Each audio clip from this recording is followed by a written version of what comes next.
José, estás muy serio. Dios te ama. No, es que me pierdo porque yo me veo muy pequeño, es que no sé ni a No, qué me estoy dirigiendo. no, mira, se ve bien. Se ve bien. Se ve nítido, ¿eh? Ya estoy viendo yo la tablet. Ahora sí, dice Jonathan y Duli. Jonathan y Duli, me parece a mí que te has quedado sin seguro o algo así, han dicho. He estado leyendo yo por ahí. Mira, a ver. Compartir, espera. Y-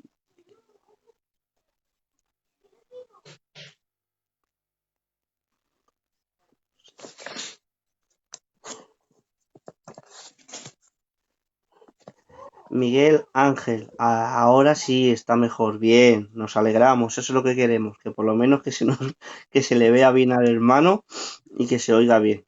Además con temas pues de este calado, que son temas pues para eso. Vamos a ver.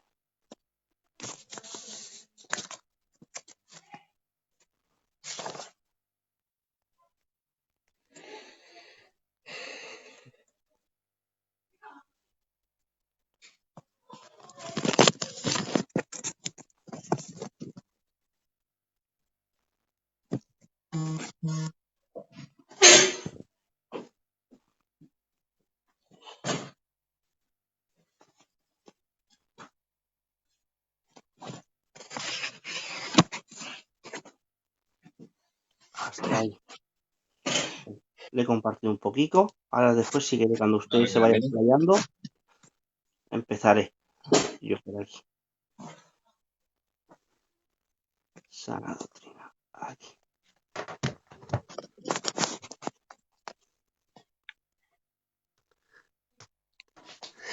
Santiago Aguilar Amador, bendiciones, gracias igualmente, hermano. Ramón Jiménez Jiménez, igualmente, Dios te bendiga mucho. Recibe un abracico desde Alicante. Antonio Serrano, nuestro nuevo moderador de Sana Doctrina, Dios te bendiga mucho y gracias por querer estar aquí con todos nosotros. Eden Amador, hombre, compañero, buenas noches. Se ha metido en el Ceibi, muy bien. Es algo bueno estar cogiendo estudios reglados. Dios te bendiga mucho. Y bueno, y todos los demás que os vais añadiendo. Antes estaba hablando, José, que pasa que se ha perdido la conexión. Te estaba diciendo lo siguiente, que en Tesalonicenses Dios nos dice, hay un versículo que dice, ser agradecidos en todo, dice la escritura, ¿vale? Y luego en el libro de Romanos dice, pagar según debáis, al que honra, honra, al que respeto, respeto, ¿vale? Y creo que son principios bíblicos y bonitos, ¿vale? Por lo menos para mí es algo, son cosas bonitas para poder hacerlas y llevarlas a cabo. ¿Qué quiero decir con esto? En primer lugar, que quiero ser agradecido contigo, ¿vale? ¿Por qué? Te voy a decir, porque te acuerdas al principio cuando aún no estaba muy explayado lo de la bibliología y esto, y te acuerdas que te dije, mira a ver si te animas y nos compartes para todos, que va a ser una bendición porque va a haber mucha gente que lo va a recibir. Y es más, lo sé yo de primera mano que a mí me ha escrito varias gente que están estudiando bibliología y se están empapando de estos temas. Y creo, no sé, ¿vale? Yo creo que conociéndote, le doy gracias a Dios por poder conocerte. Conociéndote, yo creo que es algo que alegra el corazón, Claro. que alegra el alma, saber que hay gente que les está motivando para estudiarlo y recoger todo esto, impregnarse de todas estas cosas. Yo creo que es lo más bonito, ¿vale? Pues sí, Dios te bendiga, gracias por tus palabras. Y nada, decir a toda la audiencia y a todos vosotros, y a ti sobre todo, David, y a Jero por su trabajo también, por supuesto. Ya hace algún tiempo iniciamos con un... Te estoy viendo muy borroso ahora, yo a ti, parada la No, imagen. sí, pero se ve bien, ¿eh? En el directo, ¿eh? Vale. Bueno, pues ya hace tiempo empezamos con el tema de la bibliología y me alegra mucho porque se ha expandido mucho por España este tema y lo han visto muchísima gente. Tengo aproximadamente, creo que tenemos unas 7 conferencias de hora y mucho cada una. hemos hablado del texto masorético, de la Septuaginta, periodo intertestamentario, los sinópticos, carta a la Odisea, hemos hablado de la inspiración de las escrituras, hemos hablado de lo que era el concilio de Yammia, hemos hablado de los esenios, hemos hablado del año 165 a.C., donde se formó el tema de los macabeos y donde salió verdaderamente los esenios y el fariseísmo. O sea, hemos tocado tantas y tantas cosas que están documentadas en los vídeos y que muchísima gente me ha llamado por teléfono, muchísima gente consultando. De hecho, hoy, precisamente hoy, hace muy poquito rato, me ha llamado un hermano de fuera haciéndome una consulta que tendré también que aclararla aquí, una consulta que me hacía el hermano, una pregunta sobre el tema famoso de que Mateo nos dice: id y haced discípulos bautizándolos en el nombre del Padre, del Hijo y del Espíritu Santo, que muchos dicen que eso no está, que no existe en los manuscritos, que no existe, que eso es algo inventado. Y me llamaba el hermano preocupado diciendo que se ha encontrado con personas que dicen que eso no está. Y le he estado dando una explicación sobre todo del Códice Sinaítico, es uno de los códices más... De todas maneras, José, pusimos aquí, está ahí en un post. Lo tengo que buscar para dárselo, mandárselo. Está en un post, están las fotos del Sinaítico y está ahí, ¿sabes? Sí, lo buscaré y se lo mandaré. Y bueno, pues nada, decir a la audiencia, hermanos, que estamos aquí hoy en esta noche. Quiero deciros a todos, como he dicho antes, ya tengo 7 vídeos o videoconferencias de bibliología. Hemos tocado prácticamente casi todas las cosas que podemos tocar a mi alcance. Son 7 videoconferencias de hora y mucho cada una, es decir, tenemos al pie de 12 horas, de trabajo, explicando muchísimas cosas y dando estudios, pues creo que han venido muy bien a muchísima gente. Dicho esto, cuando me ha vuelto a llamar, porque hace un mes o así, hicimos una de las videoconferencias últimas, hace un mes aproximadamente, donde toquemos el periodo intertestamentario. Y esta noche, pues nada, cuando me ha llamado David, pues yo pensaba hacer algo más informal, no tan solemne de traer un tema específico y yo hablando y explicando una hora y pico, no. Hacer un poquito de coloquio para resolver algunas preguntas que el hermano David me hará alguna pregunta e iremos respondiendo, y alguna pregunta que salga por el escritorio, pues hasta donde lleguemos. Quisiera hacer un programa menos, David, no de mucho tiempo, no muy largo, para que la gente se quede a gusto, satisfecha y con sabor y con ganas de volver a hacer otro. Así que por mi parte... De todas maneras te lo digo así en público, ¿eh? No te hagas, que aún quedan varios temas por tocar de bibliología. Nos queda algún tema más, sí, todavía, sí, nos queda algún tema. Pero bueno, además, temas bonitos, ¿eh? Sí. Temas bonitos. Uno, por ejemplo, la fuente Q. Sí. Bueno, tengo muchas cosas explicadas de ahí, ¿eh? De la fuente Q, en los sinópticos, ¿eh? Pero solo un programa para la fuente Q, para que te puedas explayar bien. Sí, hombre, sí. Por ejemplo, y más temas, ¿vale? Pero vamos, que... Tenemos pendiente el tema de Casiodoro de Reina, tema de Casiodoro de Reina, la Biblia del Oso, la primera Biblia impresa en castellano. Tenemos que hablar de muchísimas cosas. Y bueno, por mí cuando quieras, hermanos, porque hay muchos conectados ya y estarán esperando, pues, para que entremos en los temas. Vamos ya. De todas maneras, lo que he dicho, ¿vale? Créetelo, José, que agradezco mucho, lo digo de verdad, es que como es hoy lo vamos a hacer un poco más ameno, ¿vale? Te lo quiero decir así en directo. Sabes que te lo he dicho en privado, y te lo digo en público. Doy gracias por eso, por querer explayar un tema, ¿vale? Que mucha gente, hay gente que piensa que estos temas, a mí me han dicho varias veces, que estos temas son para traerlos solamente para ministerios. Solo para ministerios. Y siempre respondo lo mismo, que lo que es la palabra, el estudio de las escrituras, es para todos sus hijos e hijas. Ahora bien, que hay que ir despacito, uno irá más deprisa, otro más despacio, pero es una bendición que todos puedan aprender esto. Y creo que es necesario. Es correcto, sí, señor. Además que es necesario, porque yo lo digo aquí también, a mí me ha ayudado mucho el tema de biología, sobre todo para la hora de hacer apología. ¿sabes? Para hacer, por ejemplo, lo que vas a hacer tú ahora que estás diciendo, que lo de Mateo 28:19, no, que no existe, que tal, que cual. Bueno, luego vas, lo miras y ves que está ahí y ya da igual lo que te pueda decir cualquiera, porque sabes que está ahí, lo estás viendo tú. Entonces, claro, ya es una documentación real que está ahí, no es algo de hermenéutica, sino que lo ves literalmente con tus ojos. Entonces, es algo que es bonito. Yo creo que es muy bonito la bibliología, la verdad. Todo el Y, estudio, ¿eh? y necesaria, y muy necesaria para saber la fiabilidad que tenemos en los textos que tenemos en la mano, qué es lo mejor y muchísimas cosas que deberemos de tener conciencia de ello. Todos los estudiantes de la Biblia. No hace falta ser ministerio para estudiar la palabra y conocer la verdad de la Biblia. Bueno, ¿qué te parece si, nada, oramos un minuto al Señor, ¿vale? Y empezamos. Perfecto, perfecto. Muchas gracias, Dios mío, porque en esta noche estamos juntos con la única intención, una vez más, Señor, de que tu palabra, Señor, sea glorificada. Mi Dios, que tú siempre te lleves la gloria y la honra, porque es todo por ti, en ti, y tiene que volver para ti, Dios mío. Muchas gracias por todos los hermanos que hay ahí conectados, Dios.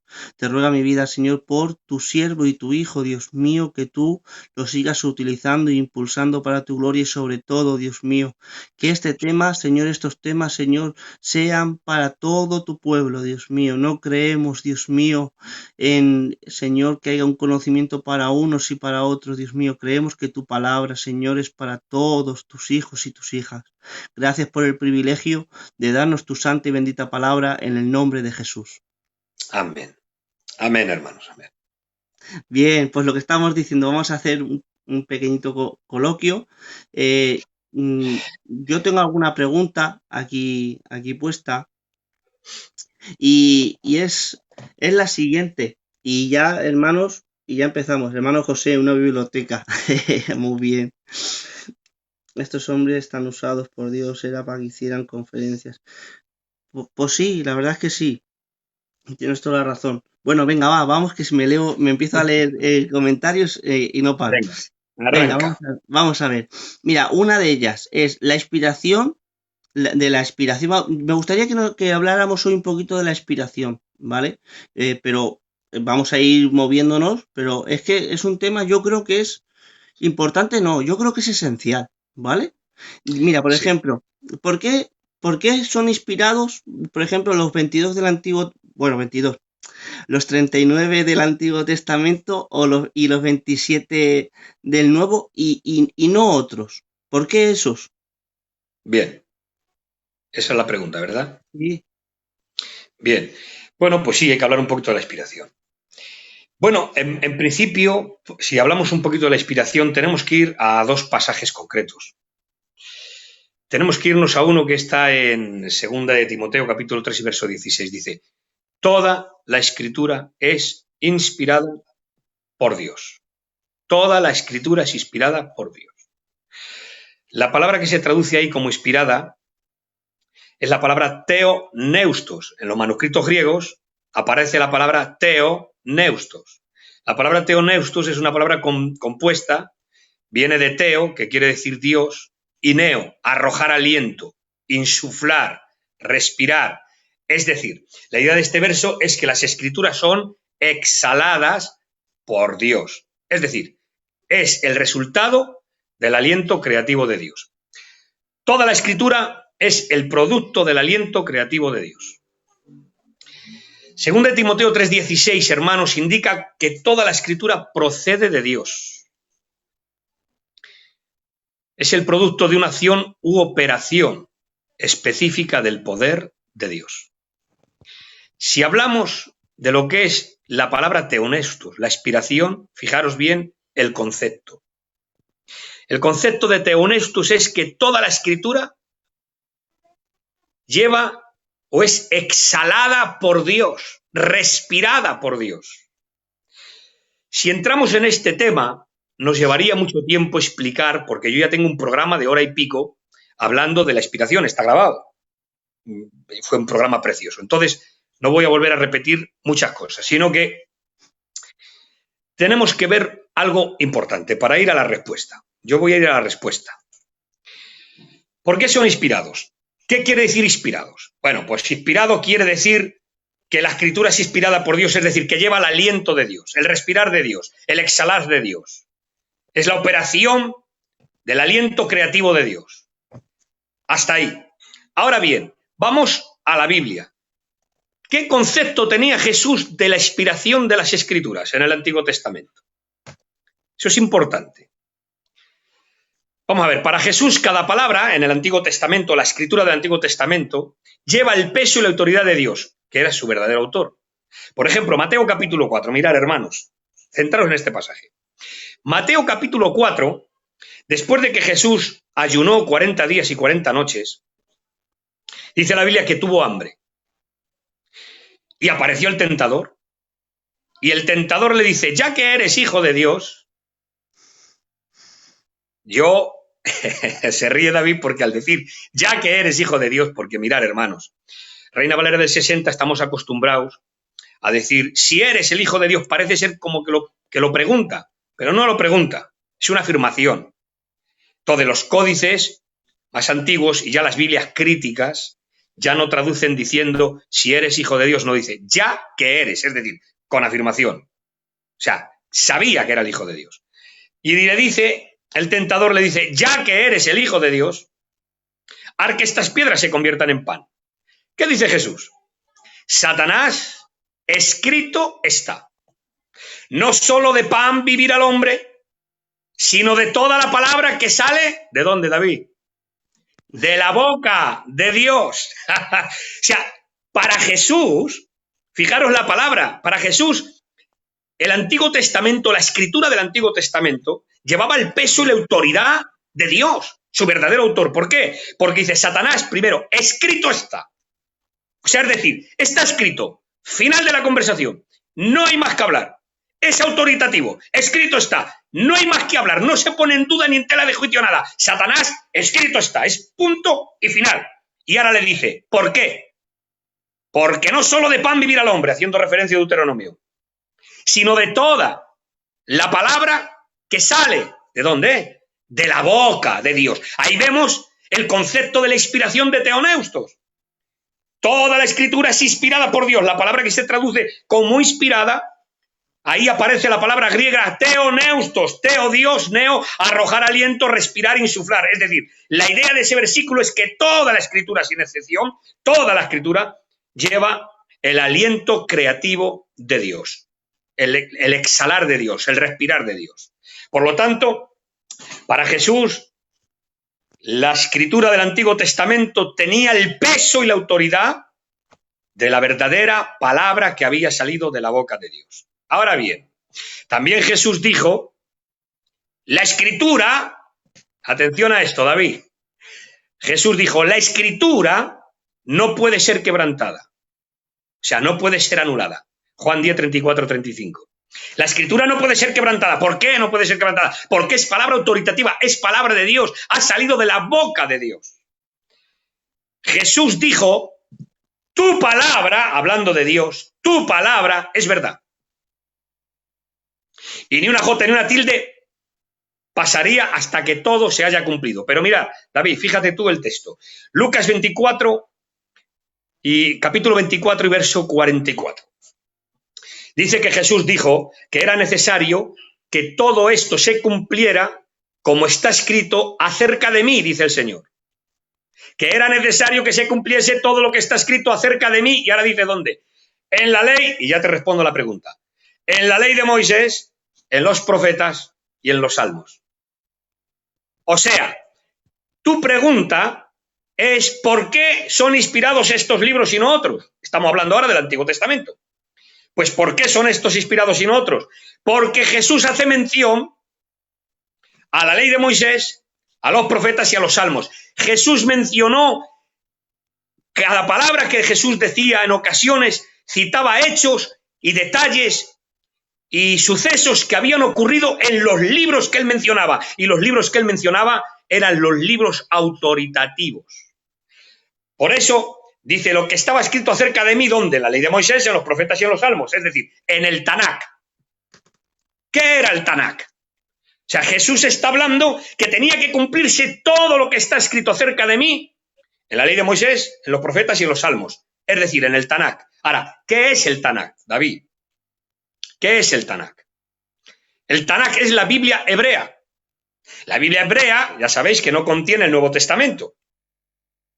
Y el Tanakh, si cogemos las siglas de Tanakh, sería TA, la Torá, contiene la Torá, TA. Después tiene la En y la A, que serían los Nebeín, que serían los profetas. Y después tiene la K, que serían los Ketubín, que serían los escritos santos.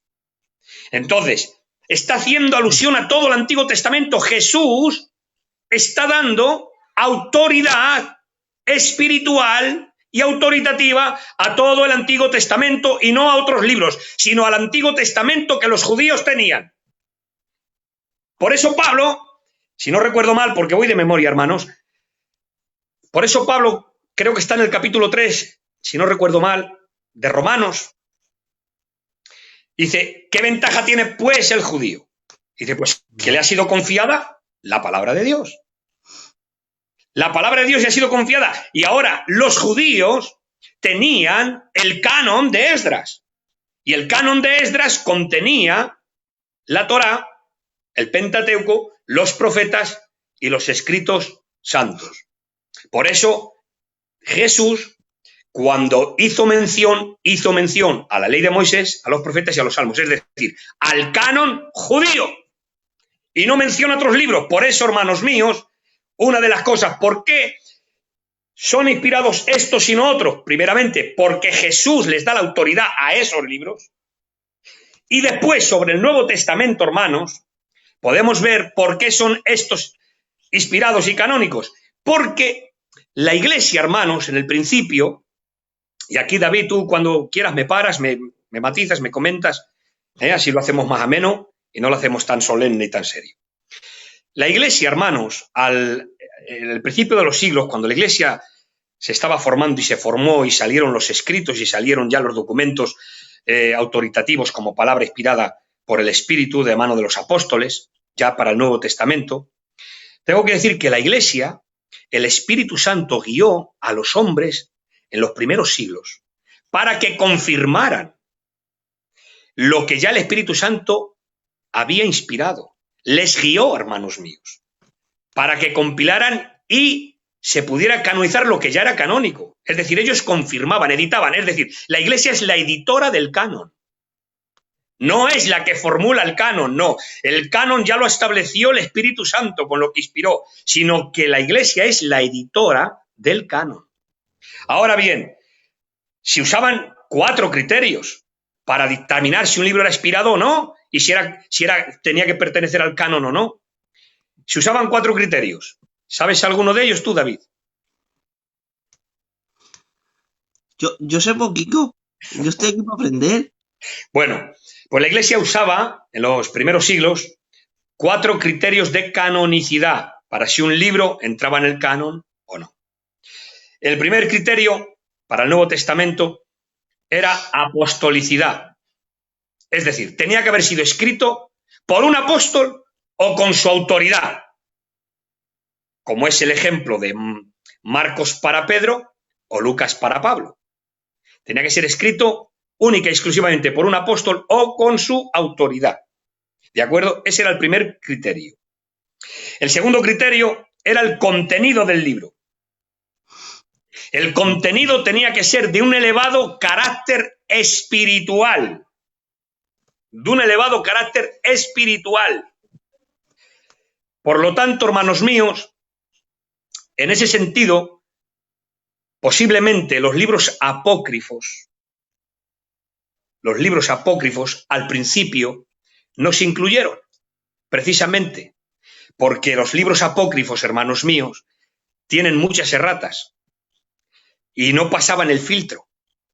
No lo pasaban. Por ejemplo, los libros apócrifos tienen errores geográficos, históricos, de fechas. Y luego los libros apócrifos, hermanos míos, contradicen las doctrinas de los libros canónicos inspirados. Por ejemplo, fijaros bien, en el libro de Macabeos, en el capítulo 2 y versículo 12, apoya la oración a los muertos. ¿Por qué creéis, hermanos?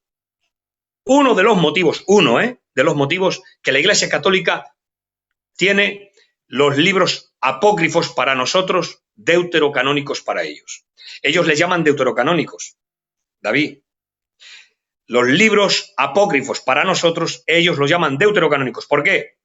Deutero quiere decir segundo, canónico, canon, es decir, pertenecientes al segundo canon. Entraron tardíamente. En el Concilio de Trento, en el 1500 y pico, ahí ya pegaron martillazo diciendo que los libros apócrifos, que son llamados deuterocanónicos, y les daban la misma autoridad y reverencia que los libros canónicos. A mí, ¿sabes que me gusta mucho? Y como me dices que hablo alguna cosilla. No, así lo hacemos a menos. No, mira, ¿sabes qué me gusta mucho? Nos están dando, un módulo es de Llanes, ¿vale? Y hay una idea que pone, me gusta mucho, que dice que no podemos pensar de ninguna de las maneras que los libros fueron, como bien has dicho, unos han elegido unos y otros no, sino que por ellos mismos daban la evidencia de que eran palabra de Dios. Claro. Y me gusta mucho eso, José, porque le llama a esto unidad orgánica, que como que ese compendio de libros como que va como una unidad que es viva en ellos mismos, en los libros mismos, y no llamarme misticista ni nada de eso, pero es bonito la idea. No, y muy importante porque, mira, lo que estás diciendo tú tiene una base sólida. ¿Por qué? Porque cada libro de la Biblia trae una revelación progresiva. Ahí vemos que la revelación es progresiva, porque cada libro de la Biblia se va beneficiando de las verdades anteriores dichas. Eso es un beneficiando de las verdades anteriores. Por eso la revelación va siendo progresiva, porque se va beneficiando cada libro de las verdades anteriores. Entonces, dicho esto, no sé si estamos, David, se te ha parado la imagen, ¿eh? No lo sé. Jero, dime algo porque se ha parado la imagen. No sé si estamos en directo o no. Yo te oigo, a mí también se me ha parado la imagen, pero te oigo. Ahora yo te oigo también. Bueno, ¿y a mí se me ha parado la imagen también? Ah, en mi móvil sí, en el directo parece ser que no. Así que sigue. Todo bien, vale, dice Jeromo que todo bien, vale. Bueno, entonces, la Iglesia, al principio, hermanos, la Iglesia primitiva, pues usaba 4 criterios de canonicidad para que entrara en el canon bíblico, que formaran parte estos libros. El primer criterio era apostolicidad, tenía que ser escrito por un apóstol o con su autoridad.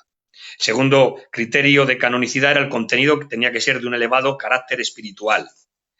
Y de hecho, ahí fallaban mucho los apócrifos. Los apócrifos fallaban. Voy a decir que los deuterocanónicos para los católicos, apócrifos para nosotros, es decir, que no son inspirados, y además ellos mismos dan evidencia porque tienen multitud de errores geográficos, de historia, de fecha, y luego, pues otra cosa muy importante, contradicen a los libros canónicos. He dicho que el libro de Macabeos, el capítulo 12, versículo 2, apoya la oración a los muertos.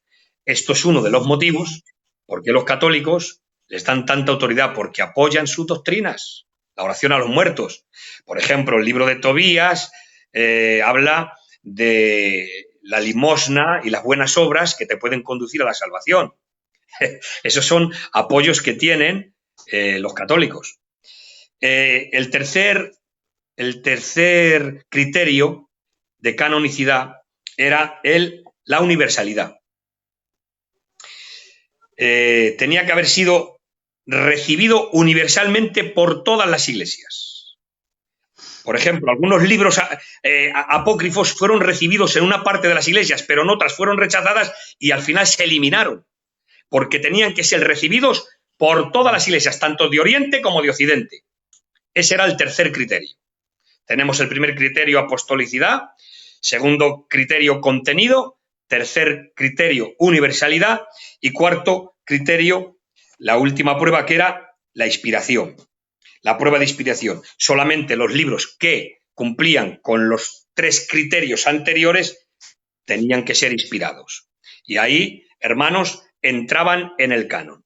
Y esa es la cuestión de por qué unos libros son inspirados y otros no. Después tendríamos que hablar de las evidencias externas, de las Sí, evidencias internas. Que es... ¿Me oyes, David? Es que tienes sí, Es que estoy perdido sí. porque te veo parado la imagen. No, pero te está bien en el directo y te oímos perfectamente. Que sí, que además que has hecho un vídeo sobre ello. Pasa que me ha gustado meternos un poquito aquí a hablar de la inspiración, porque claro, es un tema muy interesante, además en bibliología. Y yo creo que las has explicado bastante bien. Además que la unidad orgánica y las evidencias internas y externas, y si te pones a explicar eso, nos tiramos aquí por lo menos Sí, media porque hora. tengo un vídeo de hora y pico hablando de eso, evidencias internas, evidencias externas, el teonestus, el verbo griego fero que aparece en Pedro, donde la profecía no fue traída por voluntad humana, sino que los santos hombres de Dios fueron inspirados. Ahí aparece la palabra fero, feromenoi, ya difiere de la palabra teonestus. Bueno, eso está explicado en otro. Entonces, la pregunta tuya es ¿por qué son inspirados estos y no otros? Lo hemos dicho. 4 criterios de canonicidad. Después Jesús y los apóstoles hacían mención a los libros del Antiguo Testamento. Jesús les daba la autoridad a todo el Tanakh y nosotros nos adherimos al canon de Esdras y a los judíos fueron confiada la palabra de Dios. Y por lo tanto, tanto el Antiguo como el Nuevo Testamento, tenemos también la Iglesia primitiva que fue guiada por el Espíritu para que editara el canon que ya el Espíritu Santo había inspirado en los libros que son de autoridad espiritual y que fue lo que inspiró el Espíritu Santo a los santos profetas y apóstoles. ¿De acuerdo? Muy bien. Solamente un apunte, porque esto lo he visto varias veces ya, ¿vale? Y no sé, a mí me ha chocado, ¿vale? Y mira, te lo voy a traspasar a ti. Además que es algo sencillo, pero para que también los hermanos pues lo oigan y esto, ¿vale? Mira, dicen, pero bueno, es que los canónicos, muchos hacen referencia al libro de sabiduría, otros hacen referencia a otro libro también apócrifo, y entonces están haciendo referencia a eso, y entonces tienen que ser también inspirados. Pero claro, pensando así, esa forma de verlo, ¿verdad, José? Y corrígeme, también Pablo cita algún poema griego y por eso no quiere decir que el poema sea inspirado, ¿no?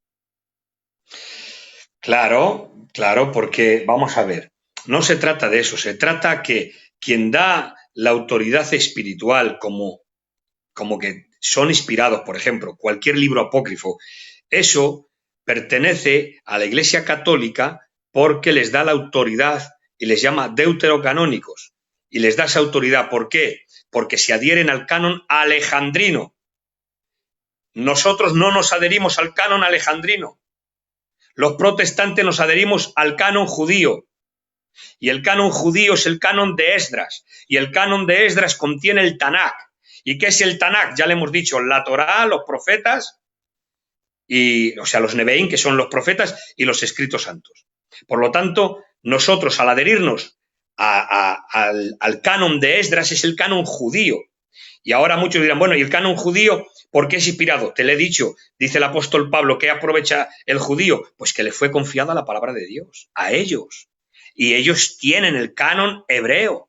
Y nosotros nos adherimos al canon hebreo. Y después para el Nuevo Testamento tenemos los 4 criterios de canonicidad de la Iglesia primitiva.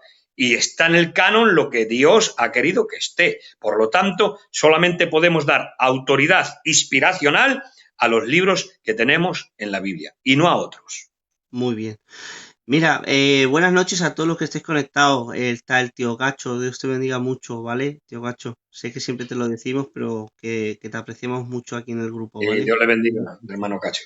Vale, mira, está el Raulón, Dios te bendiga. A ver si algún día hacemos el milagro y estás aquí con nosotros. Gloria al Señor. Y bueno, y tantos hermanos que estáis aquí. El Josian, que es de Donosti, de San Sebastián, que San Diego mío, José. es moderador de aquí del Sana Doctrina. Un placer y un privilegio tenerte con nosotros. Dios te bendiga mucho. Pero bueno, mira, ¿qué te parece si seguimos un poquito más? Sí, Luego se puede hacer preguntas, claro, luego hacemos preguntas. Yo tengo aquí dos más o tres más que le quiero preguntar y ya pues hacemos algún poco de coloquio. dice, mira, tengo este que es como una rueda de molino que siempre vuelve. Yo sé que hiciste un programa, ¿vale? Sobre ello, pero me gustaría que por favor que nos lo refrescaras otra vez y sería bueno, ¿vale? Vamos a ver, ¿qué editó? ¿Qué editó? ¿Qué hizo? Y si era confiable lo que Erasmo de Rotterdam hizo en su trabajo. ¿Qué fue ese trabajo que hizo? Y si es tan bueno como dicen, que hay gente que incluso lo pone como infalible. Cuéntame. Bueno, vamos a ver, las personas que hablan muy a favor y como que fuera infalible el textus receptus, es que es al que te refieres, es porque les falta información. Le falta información. Vamos a ver, mirar, hermanos, todos los que me estéis escuchando, y sobre todo tú, David, que me haces la pregunta. Erasmo de Rotterdam era un humanista, era antisemita, y se sabe por una carta que él escribió, que tenía tendencias homosexuales. Esa es la parte personal de él. Pero en una carta que escribe a un amigo suyo, y esa carta está documentada, y si tiráis de historia lo vais a encontrar, una carta documentada, dice que cuando él estaba escribiendo había como una mano siniestra que le hacía mover la mano, sin moverla él, parece ser como que una fuerza que le impulsaba a mover la mano. Eso lo cuenta él en una carta que envió a un amigo suyo. Ahora, ¿qué es lo que hizo Erasmo de Rotterdam? Erasmo de Rotterdam en el año 1516 tomó 6 manuscritos griegos, 6 hermanos, 6 manuscritos griegos, de tipo bizantino, es decir, muy tardíos, del siglo XII y del siglo XV. O sea, imaginaros, 1100 y pico años y 1400 y pico años después de Cristo. O sea, copia tras copia, tras copia, tras copia. Imaginaros la contaminación que llevarían esos textos. De hecho, si hablamos de familias textuales, tendríamos que hablar de 4 familias textuales. Tendríamos que hablar de la familia alejandrina, tendríamos que hablar de la familia occidental, tendríamos que hablar de la familia cesarense o oriental, que es la misma, y tendríamos que hablar de la familia bizantina. La mejor familia textual es la alejandrina. El arquetipo es llevado hasta el año 125 después de Cristo. La familia alejandrina es un tipo de texto, es corto y austero. Es muy austero y muy corto. Y es el mejor tipo de texto que se tiene hoy en la crítica textual y para los avances y para las traducciones. Es el tipo de texto alejandrino, el mejor. Después está el tipo de texto occidental, que ya es del 250. El tipo de texto occidental, bueno, pues ya contiene alguna paráfrasis, ya está un poquito más pulido. Después está el tipo de texto oriental, que es el oriental o cesariense, que es el mismo. Ese tipo de texto ya tiene una influencia buena del tipo de texto alejandrino, porque bebe de él, y tiene una influencia del texto oriental que ya no es tan buena y bebe de él. Pero es que después está el tipo de texto bizantino, que es a partir del año 500 hacia adelante hasta el 1500, y el tipo de texto bizantino se dedica a quitar las piedras de tropiezo sobre los lectores. Es decir, es muy pulido, muy lúcido, tiene mucha paráfrasis, se fija mucho en los pronombres, intenta dar como armonizar el texto, explicar, es decir, es como que da una explicación ya, da el texto como explicado, entonces se pierde mucho, es un tipo de texto ya con erratas, incluso con ya añadiduras y con interpolaciones. El tipo de texto bizantino es el más tardío y es el peor texto que hay. La peor familia de texto que hay es el texto bizantino. Todo esto no es desechable. En la crítica textual, hermanos míos, todo vale, porque todo documento vale, ninguno se desecha, todo vale, pero el tipo de texto mejor es alejandrino, después está el occidental, después está el oriental y después está el bizantino, y el peor de todos es el bizantino. ¿Por qué? El más tardío es más completivo, es más lúcido, da ya la forma como interpretada del texto, quita la piedra de tropiezo a los lectores, es decir, se fija mucho en los pronombres, y es a partir del 500 después de Cristo hasta el 1500. Ahora bien, ¿qué hizo Erasmo de Rotterdam? Aquí yo quiero pararme y explicar muy bien, ¿eh? Es que Voy a explicar. creo que es importante, sobre todo ahora, donde vas a entrar, qué es lo que hizo. No, ¿Era respetuoso con los manuscritos? no, ¿Cómo que era este no, hombre? ni mucho menos, ¿Era, hermanos. era alguien pietista, alguien que era piadoso? ¿O qué? Cuéntanos. Bueno, vamos a ver. En primer lugar, eh, he dicho al principio que tengo 7 videoconferencias de hora y pico cada una, y una de ellas es única y exclusivamente hablar del Textus Receptus, del trabajo de Erasmo de Rotterdam. Lo tenéis grabado en Sana Doctrina, el que lo quiera ver, hora y pico, muy bien documentado. Lo que yo digo, hermanos, está documentado. O sea, es historia comprobable. Aquí no es yo pienso, yo creo, no vale. Lo que tú piensas y lo que yo pienso, no vale. Lo que yo creo y lo que tú crees, no vale. Vamos a los datos, vamos a los testigos, vamos a la documentación histórica y vamos a los documentos que tenemos. Y eso está ahí para comprobarlo. ¿De acuerdo? Bien. Entonces, ¿qué hizo Erasmo de Rotterdam? He hablado de 4 familias textuales, pero he hablado que Erasmo de Rotterdam, en el año 1516, tomó 6 manuscritos de tipo bizantino, del siglo XII y del siglo XV, imaginaros. La imprenta se descubre en el año 1455. Hasta 14 siglos de manuscritos copiados, es decir, copia tras copia, tras copia, tras copia, hasta que no se inventó la imprenta, se copiaba a mano y se cometían muchos errores. No voy a hablar de ellos porque también lo tengo en otro programa hablado. Había errores involuntarios, que eran muchos, pero había errores voluntarios. Y los textos, de hecho, para el Nuevo Testamento tenemos al pie, David, de 6.000 manuscritos griegos. Ojo, para el Nuevo Testamento tenemos 6.000 manuscritos griegos. ¿Y sabéis cuántas variantes textuales hay entre los 6.000 manuscritos griegos? ¿Tú las sabes, David? ¿El qué? Estaba Las, leyendo. las variantes que hay, las variantes textuales entre los Hombre, 6.000 manuscritos. hombre, dicen que unas 250.000, ¿no? Exacto, exacto. 250.000 variantes en los 6.000, es decir, 250.000 variantes. De ahí el trabajo de crítica textual, de la arqueología bíblica, etcétera, etcétera. Entonces, Erasmo de Rotterdam, en el año 1516, lo que hace es tomar 6 manuscritos griegos de tipo bizantino, tardíos del siglo XII, siglo XV, y lo que hace es el Textus Receptus, que quiere decir texto recibido por todos. Fue el Textus Receptus la base textual para la traducción de la mayoría de lenguas vernáculas, sobre todo para Europa. O sea, del Textus Receptus nace las traducciones para la mayoría de lenguas vernáculas. ¿Qué es el Textus Receptus? Lo que hizo Erasmo de Rotterdam, compiló los manuscritos griegos y hizo un Nuevo Testamento griego, y es lo que hizo. Pero, ¿qué es lo que hizo? En uno de los manuscritos de Apocalipsis le faltaban los 6 últimos versículos. En el manuscrito griego que tenía, los últimos 6 versículos no les tenía. ¿Y sabéis qué hizo? ¿Sabéis qué hizo, David? ¿Qué Tomó hizo? la Vulgata latina. Tomó la Vulgata latina y tomó los 6 últimos versículos de Apocalipsis, les tomó de la Vulgata latina y les añadió.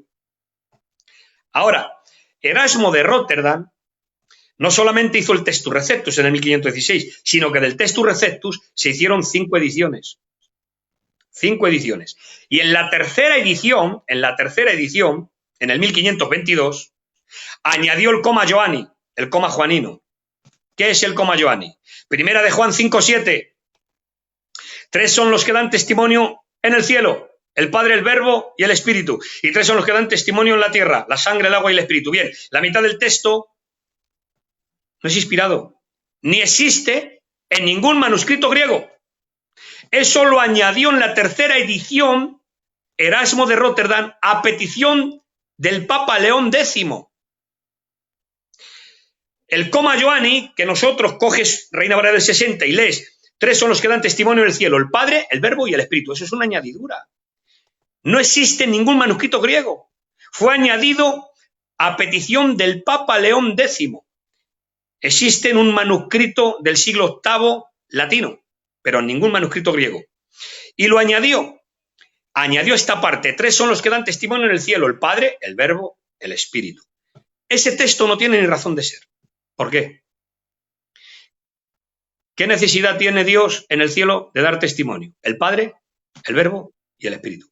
En cambio, la media parte donde dice 3 son los que dan testimonio en la tierra, eso sí es canónico, eso es inspirado por Dios, eso aparece en los manuscritos griegos, pero la parte que dice 3 son los que dan testimonio en el cielo, el Padre, el Verbo y el Espíritu, no es auténtico, es una añadidura. Por eso muchos hermanos nuestros, para debatir con los testigos de Jehová y para demostrar la Trinidad, se ha usado este texto y muchos se han reído, porque el que conoce el trasfondo dice: ¿ese es el texto que tienes para demostrar la Trinidad?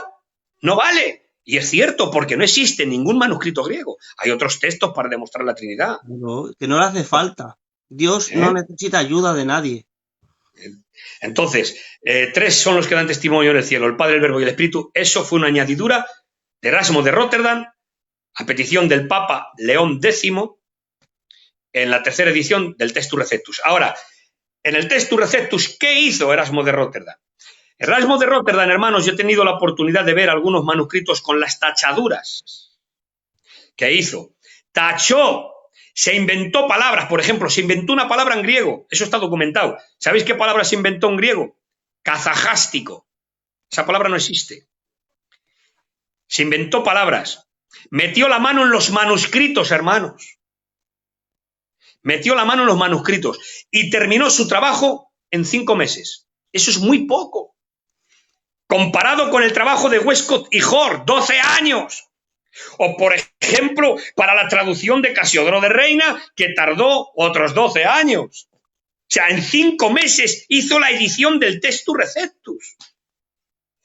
Y lo hizo muy rápido. ¿Sabéis por qué lo hizo muy rápido? Porque el cardenal Cisneros iba a sacar la Biblia Complutense, la iba a editar, y le pegaron un chivatazo, y para que él aprovechara, fue un chivatazo que lo pegaron y entonces lo sacó antes para editarlo, antes que saliera la Biblia Complutense. Pero Erasmo de Róterdam hizo un trabajo muy malo. Y de ahí, hermanos, es la base textual para las lenguas vernáculas. ¿Qué pasa? ¿Sabes lo que me hace mucha gracia de lo que has dicho ahora? ¿Vale? Porque ¿cuánto tardó Reina en hacer su trabajo? 12 años. 12 años. Y era... hay gente, no sé, yo no sé dónde me ha tocado hacer un trabajo de Reina y me ha tocado pues leerlo un poquito, ¿vale? Y decir que ese hombre era un hombre letrado, un hombre bien puesto en el griego y también para él la lengua semítica tendría que ser facilísimo, ¿vale? O sea, el hebreo tendría que ser facilísimo para él, ¿vale? Y él tardó 12 años y este hombre, ¿cuánto? 5 meses. 5 meses. En elaborar el Textus Receptus. Y Erasmo de Róterdam no se puede comparar con Reina, lo digo así, tal cual, porque viéndolo es que no se puede comparar. Reina era un hombre de Dios, y encima un hombre pero versado, un hombre letrado. Entonces, ¿cómo? Antes hay que pensar en eso, ¿cómo puede ser que un hombre así tarde tanto tiempo y el otro en 5 meses lo haga? Es que es para reflexionar, ¿verdad? Y una cosa muy importante, mira, vamos a ver, Casiodoro de Reina en su trabajo utilizó lo que tenía en ese momento y le debemos mucho tributo. Casiodoro de Reina fue el primero en traducir la Biblia entera al castellano, la Biblia impresa, impresa. La primera Biblia impresa al castellano es la Biblia del Oso, en el 1569. Casiodoro de Reina en el 1569 confecciona y hace y publica la versión de Casiodoro de Reina, la Biblia del Oso. Ahora bien, ¿qué base textual usa la Biblia del Oso? Para el Antiguo Testamento, el texto masorético. Luego hablamos un poco de él si queréis. Y para el Nuevo Testamento, precisamente el Textus Receptus. Porque es lo que tenía. Pero estoy por seguro, hermanos, si Casiodoro de Reina viviera hoy en nuestro tiempo, ese era una eminencia tan terrible y tan poderosa en la crítica textual que haría una crítica textual extraordinaria y haría una versión bíblica extraordinaria. ¿Por qué? Porque era un hombre muy preparado, muy escrupuloso y un hombre convertido al Señor. Lo que pasa es que usó lo que tenía. Y en su amonestación, en la amonestación de Casiodoro de Reina, en la Biblia del Oso, él pone la amonestación, prácticamente te lo parafraseo y te lo resumo. Él dice que no lo tenía todo en las manos, que no pretende ser la verdad infalible, sino que vendrán otros que añadirán más verdad y que ese trabajo puede ser aumentado, incluso corregido, de alguna forma. Y eso lo deja rubricado él. Y me gusta la frase que dice, y los errores que podríamos tener, lo dice él, ¿eh? Lo dice, Yo lo dice. no, ¿eh? Lo dice él Lo dice. está en su trabajo, yo no. Lo dice. Cualquiera lo puede ver y mirar.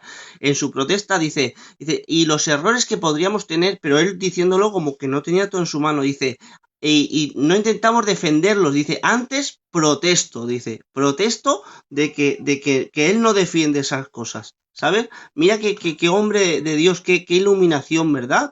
También, para escribir eso. La pena es que le han quitado esa amonestación en todas las demás Biblias, pero es precioso leer la amonestación de Reina.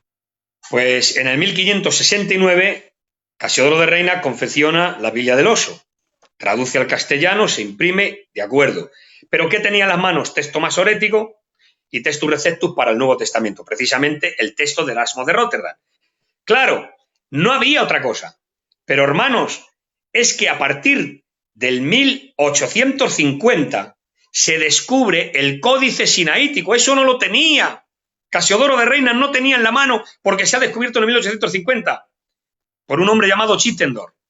Y en el 1850 se descubre el Códice Sinaítico, uno de los códices más confiables y más importantes del momento. Se descubre también que salió a la palestra, aunque Erasmo de Rotterdam se topó con el Códice Vaticano y no lo hizo ni caso.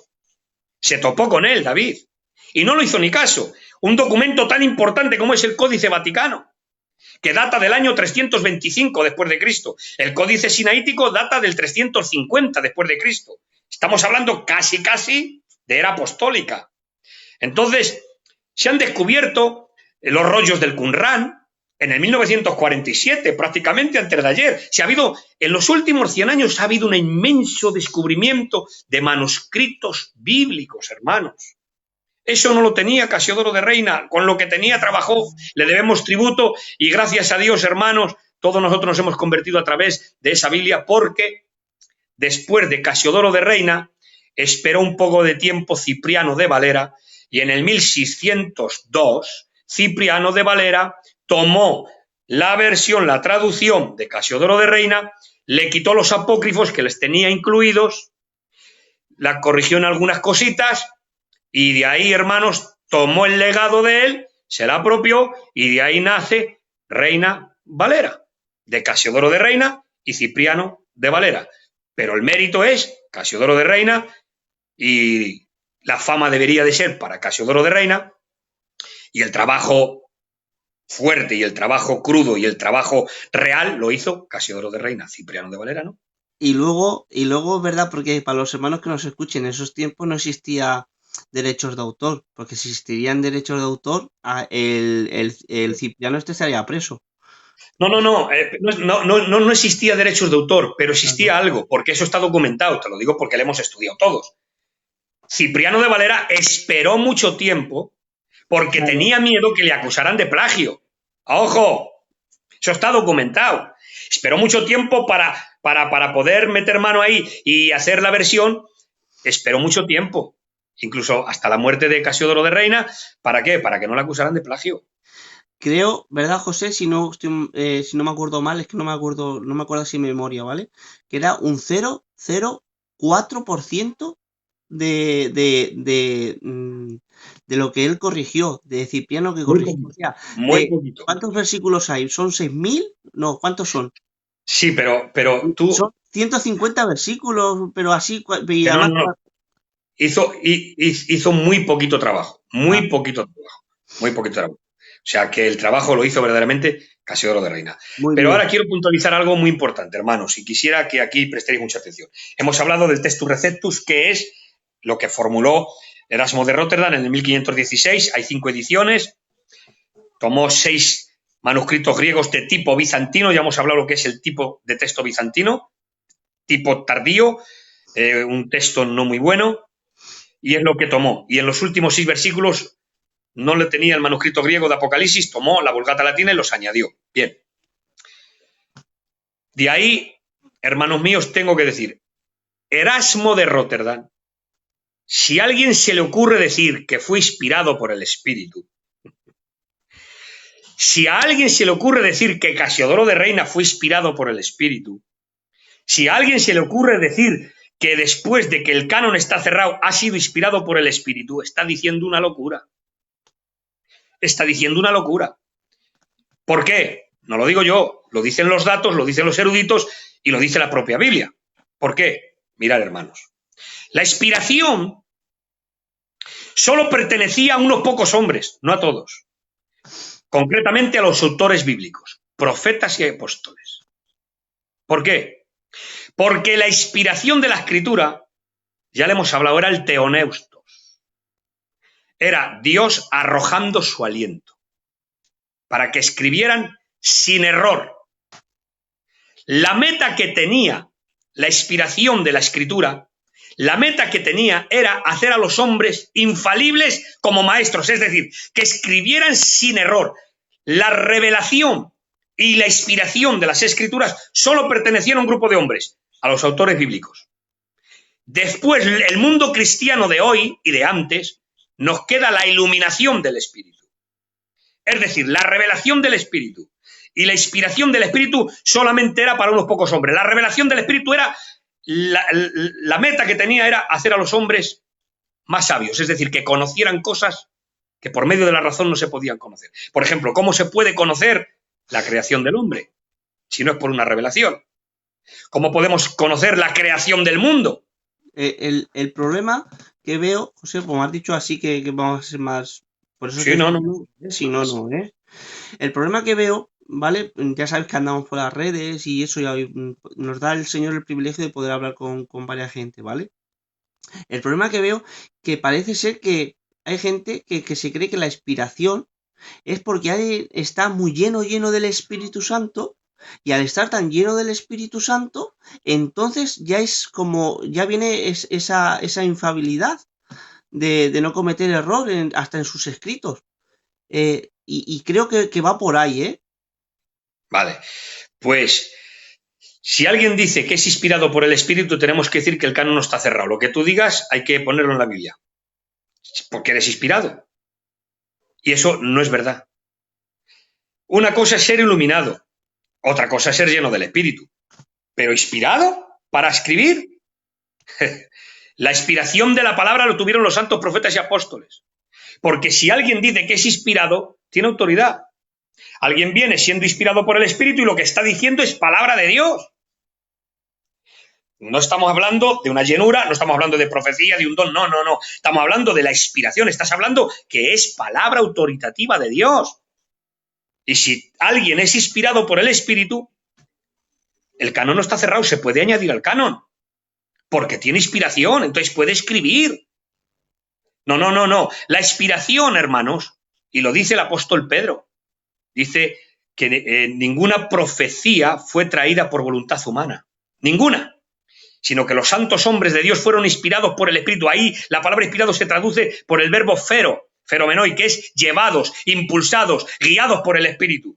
Aparece la misma palabra fero en el libro de los Hechos, en el capítulo 27, cuando iban en el barco Pablo y dice que naufragaron y dice que no se podían hacer con el barco. Dice, y nos dejemos llevar por el viento. Ahí la palabra llevar es la misma palabra fero que utiliza el apóstol Pedro para decir que los santos profetas fueron llevados, inspirados, llevados, guiados. Los influjos del Espíritu Santo para llevarles donde querían, para que hablaran y escribieran la palabra de Dios. Entonces, la palabra fero ahí dice...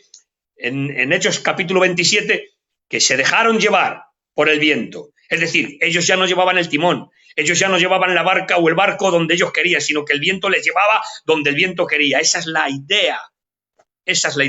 Entonces, hermanos míos, la inspiración de la palabra fueron solamente para unos pocos hombres, para los escritores bíblicos, igual que la revelación. ¿Por qué? Porque la revelación que tuvieron estos hombres después necesitaban la inspiración para escribir sin error lo que ya les había sido revelado. Y tenían que ser infalibles como maestros. Por eso la palabra es infalible, claro. Entonces, ahora al mundo cristiano nos queda la iluminación del Espíritu. ¿Por qué? ¿Cuántas veces, lo tengo dicho en otro programa, pero lo voy a repetir? David, ¿cuántas veces has leído un texto, una perícopa, un pasaje? La has leído 25 veces y nada. Y vas, lo lees otra vez a la 26 y alguien dice, como alguien ha dicho algunas veces, ¡ay, lo que me ha revelado Dios! ¡Ay, lo que me ha revelado! No, hermano, no te equivoques. Dios no te ha revelado nada. Eso estaba ahí hace siglos, no ha cambiado, sigue estando. Lo que pasa es que antes no lo habías visto, pero ahora el Espíritu Santo ha corrido la cortina, te ha iluminado y has visto lo que antes no veías, pero no te ha revelado nada. Te ha iluminado lo que ya está revelado y lo que ya está inspirado. Y ahora el Espíritu te ilumina para que veas lo que antes no veías. Por lo tanto, la iluminación del Espíritu es para todo creyente, sin excepción. Y la meta de la iluminación es hacer a los hombres más santos. Es decir, entender la palabra, recibir la palabra y ponerla por obra. Por lo tanto, la revelación de la Escritura y la inspiración de la Escritura era solamente para unos hombres, para los autores bíblicos, profetas y apóstoles. La iluminación del Espíritu para todo creyente. Entonces, quiero concluir esto y ahora sigues. Quiero concluir diciendo que nadie puede decir que Erasmo de Róterdam o que alguna otra escritura ha sido inspirada. Porque si decimos que ha sido inspirada, tiene autoridad. O sea, si alguien dice que eso es inspirado o que alguien escribe algo siendo inspirado, tenemos que decir que tiene autoridad bíblica y espiritual. Quiere decir que aunque contradiga la Biblia, tenemos que decir que tiene autoridad, porque es inspirado. Pero es que no. La inspiración finalizó en las Escrituras con la revelación y la inspiración de los profetas y apóstoles. Hoy nos queda la iluminación del Espíritu para entender lo que ya ha sido revelado e inspirado. ¿De acuerdo? Dime, que me ibas a decir algo. No, muy bien, has respondido porque tenía esa pregunta, te iba a decir, ¿alguna traducción de la Biblia ha sido inspirada? Ya está respondido ninguna, ¿vale? Pero es que no, pero ninguna. No, pero déjame hacer un matiz. Todas las traducciones bíblicas están sujetas a error, porque no son inspiradas. Claro. Lo que es inspirada es la palabra. Y escucha, en su origen, es decir, los autógrafos, lo que escribieron los santos profetas y santos apóstoles, que por cierto, los manuscritos originales de los profetas y apóstoles no existen, se perdieron. Lo que tenemos son copias de las copias, de las copias, de las copias, de las copias. Por lo tanto, las traducciones están sujetas a error, porque no son inspiradas por el Espíritu. Por eso hay muchas traducciones que difieren unas de otras. Lo que fue sin error, infalible, inspirado por el Espíritu, fueron los autógrafos. Y los autógrafos son los escritos originales de los profetas y de los apóstoles, que escribieron sin error. Había por ahí una pregunta, ¿vale? No, es que no, es que se ha seguido para arriba. Pero bueno, eso lo puedo decir yo porque es una cosa sencillica. Es que si era antes Reina o Reina o Valera. Salieron juntos del. ¿Ves cómo sería bonito traerlo el este de Reina, Reina y Valera? Para otro programa traemos la biografía, sí. ¿Ves?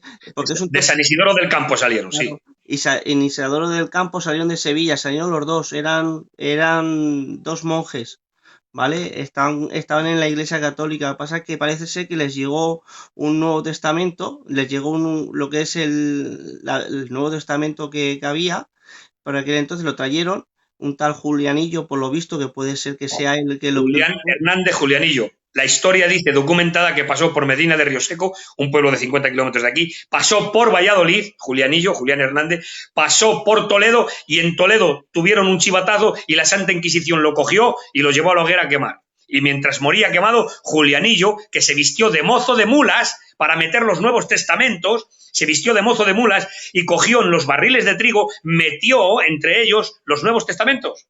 Pero no sigas, que eso para un programa, que va a estar bonito, vale. Que va a estar bonito, hombre, que por eso quería responderlo yo y que no respondiera usted. Pues eso, que salieron los dos de ese, pasa que Reina era, claro, Reina era ya un maestro y el otro era pues como un aprendiz, alguien que estaba ahí, ¿vale? Un jovencillo, que había salido además de estudiar hacía poco. Sí. Vale, seguimos. Gloria al Señor. Dios os bendiga. Además, va a estar muy bonito, está muy bonito. Por eso hemos dicho que respetamos un montón. Yo lo digo por mí también. A Reina, y es más, en en círculos, además el José lo sabe, en círculos académicos, ¿vale? Círculos académicos de críticos de verdad, que se dedican y se ganan la vida en ello. Si los oís hablar de Reina, es una pasada, como lo bien que pueden hablar de él. Ahora bien, eso no dice, eso no es contrario a decir que no tenía, lo que él mismo decía, que había pues cosas que podían mejorarse y que él no estaba a favor de ponerlo como canónico su traducción. Pero no esa traducción, sino ninguna. Dios os bendiga a todos. A ver, dice, yo tengo esta por aquí y creo que esta es interesante y ya dejo a los hermanos cualquier pregunta, ¿vale? Siempre va de estudiante mi amigo. Dios te bendiga. Esta es interesante, ¿vale? Porque, ¿cómo digo esto? No, mira, no lo voy a decir, ¿vale? Porque es que yo no lo entiendo bien, ¿vale? El querer así recoger solamente ahí y ya está. Mira, te hago esta pregunta. ¿Qué es el masorético? Aunque has hablado ya de ello y hay un programa de ello, pero mira, yo te voy a lanzar la pregunta así, ¿vale? Dice, ¿qué es el masorético? ¿Y es lo más fiable?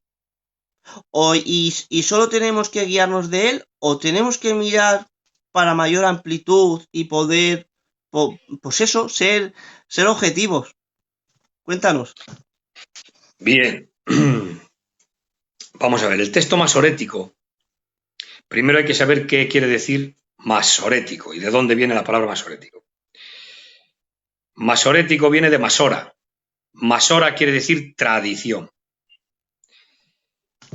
La masora prácticamente empieza a nacer sobre el siglo VI hasta el siglo X, XI, prácticamente.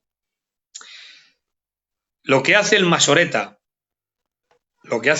había dos familias concretamente, Ben Asher y Ben Naphtali. Ben Asher y Ben Naphtali. Eran dos familias que lo que hacían era tomar el texto hebreo y no traducirlo, sino el texto hebreo, copiarlo al hebreo, pero el hebreo era consonántico, no tenía vocales. El Antiguo Testamento estaba escrito en paleohebreo. Paleohebreo era con letras al principio triangulares y luego pasaron al cuadrado arameo, que es otra historia. Entonces, el texto masorético, lo que hicieron a partir del siglo VI hasta el X, lo que hicieron los masoras, la masora, era tomar el texto consonántico hebreo y vocalizarlo, añadir vocales y puntualizarlo. ¿Y qué es lo que pasó? Que al añadir las vocales y puntualizarlo, el texto en muchos asuntos se desvió. Se desvió. ¿Por qué? Porque los judíos, los masoretas, no recibían el cristianismo y a Cristo no lo recibían como el Mesías, y el cristianismo les tenían por herejes y a Cristo le tenían por un hereje. Entonces, ¿qué ocurrió? Que los textos del Antiguo Testamento que tenían relación con Cristo y con el cristianismo, con la resurrección de Cristo, los encriptaban. Sacaron una forma que prácticamente hay un hombre que le llaman Elías Levita. Elías Levita puso en relieve que el texto masorético, dice él, que es el comentario más largo del mundo, que el texto masorético es un comentario bíblico. ¿Por qué? Porque los masoras introdujeron vocales y puntualizaciones y desviaron muchos de los textos. Por ejemplo, el texto original de Isaías capítulo 53 y versículo 11, si tú lees en el texto masorético, en la Biblia, por ejemplo, cualquiera de las Biblias de ahora, Reina Valera del 60, vas a encontrarte que dice, es que voy de memoria, como tengo el texto, verá el fruto de la aflicción de su alma y quedará satisfecho. Y verá el fruto de la aflicción de su alma y quedará satisfecho. Eso dice el texto masorético. ¿Qué dice el texto original? y verá luz y quedará satisfecho. Los masoretas introdujeron, encriptaron el texto y ahora, fíjate, lo que pusieron, verá el fruto de la aflicción de su alma. Ahora, ¿quién es la aflicción de su alma? ¿Quién es el fruto de la aflicción de su alma? Nosotros hemos cogido ese texto, hemos cogido la Biblia y verá el fruto de la aflicción de su alma y quedará satisfecho. Y hemos predicado diciendo, ¿quién es la aflicción de su alma? La iglesia. Nosotros somos la aflicción de su alma y ha quedado satisfecho porque es muy bonito, queda muy bonito, pero no es lo que dice la Biblia, no es verdad. ¿Por qué? Porque lo que dice ahí, verá el fruto de la aflicción de su alma, es un texto masorético que los judíos, los masoretas, decían que la aflicción de su alma, ¿quién era? Ellos, Israel, y hacen relación a ellos, al pueblo de Dios, a Israel, la aflicción, o sea, el fruto de la aflicción de su alma, ¿quién eran? Ellos. Nosotros lo tomamos y decimos, es la iglesia. Bueno, pues ni eran ellos ni es la iglesia. ¿Por qué? Porque el texto original dice, y verá luz y quedará satisfecho. ¿Por qué? Porque verá luz tiene relación con la resurrección de Cristo. Es un texto mesiánico y habla de la resurrección de Cristo, verá luz. Y entonces ellos encriptaron eso. ¿Por qué? Porque los cristianos predicaban y hablaban y enseñaban de la resurrección de Cristo. De hecho, el apóstol Juan dice, en el principio era el verbo y el verbo era con Dios y el verbo era Dios. Y habla de la resurrección y habla del Cristo encarnado y habla... Claro, hermanos, al hablar de la resurrección, todo lo que tenía relación con eso lo encriptaban. Podemos hablar de Hebreos capítulo 10, versículo 5. Coges el texto masorético y te dice, ofrenda y sacrificio no quisiste. Hebreos dice, más me preparaste cuerpo. ¿Sabes dónde está eso, David? Salmo 40. Vete al Salmo 40, texto masorético. ¿Qué dice? Ya. Ofrenda y sacrificio no quisiste, más abriste mis oídos. ¿Qué tiene que ver eso con Hebreos? ¿Qué tiene que ver? No tiene que ver nada. El texto de Hebreos dice, ofrenda y sacrificio no quisiste, más me preparaste cuerpo. Vas al Salmo 40, el texto masorético, ¿y qué dice? Ofrenda y sacrificio no quisiste, más abriste mis oídos. No tiene nada que ver. ¿Por qué ha quitado me preparaste cuerpo? Y ha puesto abriste mis oídos. ¿Por qué? Porque se predicaba que el verbo se hizo carne, que Dios se hizo carne, con un cuerpo físico, humano. Y entonces el masoreta introdujo eso. Ahora, ¿dónde están los manuscritos que lo digan? La Septuaginta. David, la Septuaginta. La Septuaginta nació en el año aproximadamente 280 antes de Cristo y se finaliza en el 150 antes de Cristo. Por lo tanto, ¿qué es la Septuaginta? La Septuaginta es la traducción del Antiguo Testamento hebreo traducido al griego. Pero no tiene influencia cristiana, ni negativa ni positiva, porque el cristianismo no nació hasta después de la muerte de Cristo. Estamos hablando 280 años antes del nacimiento de Cristo. Ahí se elabora la Septuaginta, la traducción del Antiguo Testamento hebreo traducido al griego. No tiene influencia cristiana. Entonces, el texto masorético a la Septuaginta tiene 900 años más de solera a la Septuaginta que el texto masorético. Entonces, concluyendo, hermano, tengo que deciros que el texto masorético no es lo más fiable, porque si vamos a la Septuaginta, que es la traducción del hebreo del Antiguo Testamento al griego, sin ninguna influencia, pero es que el texto masorético tiene influencia cristiana negativa. Negativa. Entonces, tú coges el Nuevo Testamento que tenemos y hay 300 citas del Nuevo Testamento que tienen relación con la Septuaginta y no con el texto masorético. Entonces, si yo creo que lo más fiable y lo más seguro y lo inspirado es el masorético, voy a tener problemas a la hora luego de verlo en verdad, por lo que me estás contando. Claro, vas a tener problemas porque no te va a coincidir el Nuevo Testamento con el Antiguo en muchos asuntos. No te va a coincidir. Claro, ¿por qué no te coincide? Porque el texto masorético está tocado por la masora. Está tocado. Entonces, si tú coges el Nuevo Testamento y ves la Septuaginta, te coincide más con la Septuaginta que con el texto masorético. Es que esto es algo serio, ¿eh? Sí, pero mira, tú coge Hebreos capítulo 10 y versículo 5. Ofrenda y sacrificio no quisiste, más me preparaste cuerpo. Vete al Salmo 40, texto masorético. Ofrenda y sacrificio no quisiste, más abriste mis oídos. Vete a la Septuaginta. Salmo 40, Septuaginta, te dice, ofrenda y sacrificio no quisiste, más me preparaste cuerpo. coincide con la Septuaginta, no coincide con el texto masorético. Por ejemplo, Isaías 53:11, verá el fruto de la aflicción de su alma y quedará satisfecho. Pues no dice eso lo dice el masorético. Pero la Septuaginta dice, verá luz, porque habla de resurrección.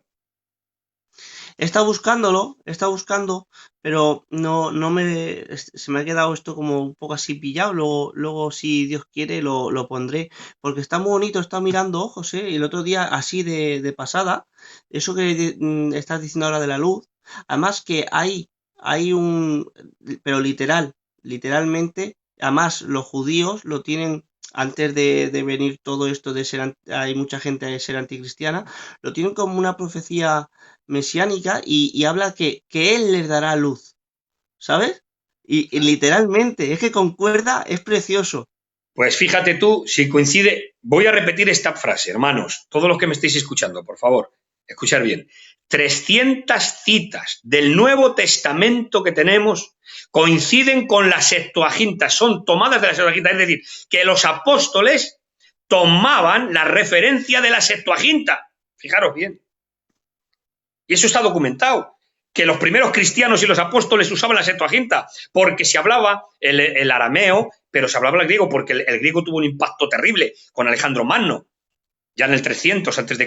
tuvo un impacto terrible, de tal manera que muchos judíos de habla griega que se helenizaron y viviendo en Alejandría y en Egipto y en muchas ciudades, de tal manera que hubo muchos judíos helenizados con habla griega. Y de hecho, el Nuevo Testamento está escrito en griego. Por lo tanto, se hablaba el griego. ¿Qué llevaban los cristianos? La Septuaginta. La Septuaginta. Y hacían referencia a la Septuaginta. Por lo tanto, el texto masorético, hermanos, es que es el hebreo. Ahora, ¿quién es el representante, David? ¿Tú sabes quién es el representante más fiel y el único y fiel representante del texto masorético que tenemos hoy en día? El de Leningrado.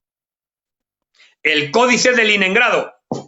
De ahí salen todas las traducciones para las lenguas vernáculas. Todas, del Antiguo Testamento. El Códice de Leningrado. ¿Sabes de qué año data el Códice de Leningrado? ¿De qué año? ¿Lo sabes? No lo sabes. Mil y algo, ¿no? 1008. ¿Ves? Del año 1008. Te pillo, ¿eh? Del año 1008, David. El Códice de Leningrado, o sea, pensar bien. David, por favor, haz este hincapié porque yo no veo a los hermanos ni veo los comentarios. Mira, sí. haz hincapié en esto. Y que los hermanos escuchen bien y que hagan hincapié. El representante más fiel del texto masorético es el Códice de Leningrado. El Códice de Leningrado es un códice escrito que es el texto masorético, el texto hebreo masorético, de la familia Ben-Aser. Bien. Entonces, data del año 1008, es decir, lo más antiguo que tenemos del texto masorético. Lo más fiel que tenemos del Antiguo Testamento es de 1008 años después de Cristo. O sea, tú calcula. O sea, 1008 años después de Cristo.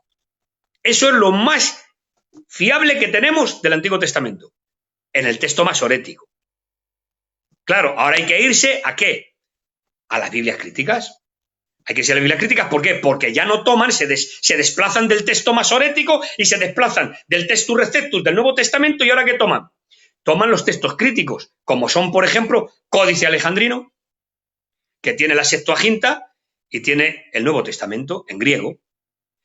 Está el Códice Vaticano, están los descubrimientos del papiro Bodmer, está el papiro Chester Beatty, que tiene 7 manuscritos del Antiguo Testamento, 3 del Nuevo Testamento, y tiene el Sema de Israel. Tienes el papiro 45, 46 y 47, que pertenecen a la familia de Chester Beatty. Tienes el papiro Bodmer, el papiro 66, antiquísimo, del siglo II y del siglo III, que contiene prácticamente casi todo el Evangelio de Juan. O sea, tenemos testigos y documentos extraordinarios. O sea, para desplazarnos ya del texto masorético también y del Textus Receptus. Entonces no hay que quedarse ahí enganchado y ya está. Hay que saber. De ninguna manera. De hecho, hermanos, las Biblias críticas ahora, mira, yo voy a decir una palabra. Mirad, Reina Valera del 2015, la Reina Valera actualizada del 2015, hermanos. Reina Valera, sigue siendo Reina Valera del 2015, actualizada. Corrige a Reina Valera del 60. ¿Por qué? Porque ella se desplaza del Textus Receptus y del texto masorético, ya es una Biblia crítica. ¿Y qué hace? Corregir los textos. Si tú coges ahora Reina Valera, si sigue siendo Reina Valera, sí, pero tú coges Reina Valera, el texto que te he citado antes, el Coma Giovanni, primera de Juan 5:7, coges Reina Valera del 2015 y ya no te aparece lo de 3 son los que dan testimonio en el cielo, el Padre, el Verbo y el Espíritu. Eso ya no te lo recoge, ya lo tiene corregido. Romanos capítulo 8 ya lo tiene corregido, el primer versículo. Ya no hay condenación para los que están en Cristo Jesús. Los que no andan conforme a la carne. Eso es una interpolación que está en el versículo 4 y un copista lo pasó al 1, bueno, etcétera, que es otro tema que ya lo tengo documentado en otra videoconferencia. Pero quiero decirte, hermano, que ya Reina Valera del 2015 ya es una buena versión ya, con manuscritos más fiables. Entonces, yo animo a la gente. Mirad, tenemos Reina Valera del 60 que le hemos utilizado toda la vida y que Dios nos ha salvado a través de ella y que es palabra de Dios porque las erratas, las glosas, las interpolaciones que haya no afectan a la doctrina. Esto lo subrayo, escuchadme bien, subrayo. No afectan a la doctrina. ¿Por qué? Porque Dios ha preservado su doctrina. Son detalles, por ejemplo, el ángel de Betesda, Juan capítulo 5. No existe el ángel. Existe el ángel en esa traducción, pero vas a los manuscritos antiguos, confiables, vas a las Biblias críticas y el ángel de Betesda, ese ángel ya no está. Y por razones obvias que podía hablaros un montón de ello, pero no lo voy a hacer. Entonces, quiero decir que ya tenemos testigos, documentos muchísimo mejores para trabajar con la palabra de Dios. Y Francisco Lacueva, en un vídeo que está en YouTube, cuando él era presidente de Sociedades Bíblicas Iberoamericanas, dice Francisco Lacueva.